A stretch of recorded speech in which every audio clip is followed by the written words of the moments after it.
Akarshan Films present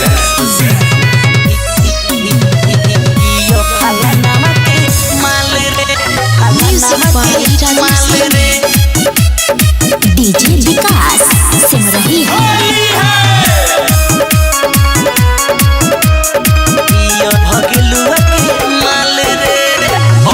के होली में होई हुड़दंग रे, होई मारा मारी चाहे छिड़ जाई जंग रे।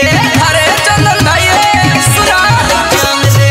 अशोक के होली में होई हुड़दंग रे, होई मारा मारी चाहे छिड़ जाई जंग रे, छिड़ जाई जंग रे। अपना रंगाई भौजी के चोली कर सनाया बाप वाले रे, धके पकड़ा सगलिया रगड़ सही सोनुआ के माल रे, धके पकड़ा सगलिया रगड़ सही भगलुआ के माल रे।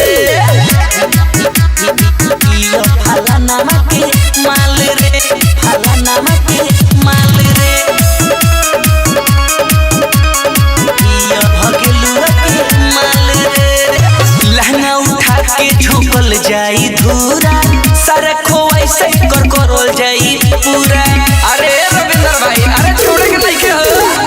लहंगा उठा के झोंकल जाई धूरा, सारा खोवाई से कर करल जाई पूरा, करल जाई पूरा। लेके हरिहर का गलिया कर कोइल जाई लाल रे, धके पकड़ा सगलिया रगड़ सही फलाना के माल रे, धके पकड़ा सगलिया रगड़ सही विकासवा के माल रे।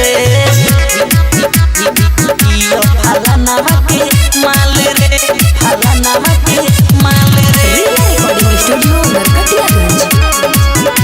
भगलुआ के माल रे। बाल्टी में रंग घोरा बोली बिहारी, शिवम बाबा ले आव पिचकारी। अरे रे महावीरवा देख करता रे। बाल्टी में रंग घोरा बोली बिहारी, गोलू संजीव ले आव पिचकारी, आव पिचकारी। सने अनुराग अंकित मोहित कर रंगल जाई हर हाल रे, धके पकड़ा सगलिया रगड़ सही टुनटुना के माल रे, धके पकड़ा सगलिया रगड़ सही रित सवा के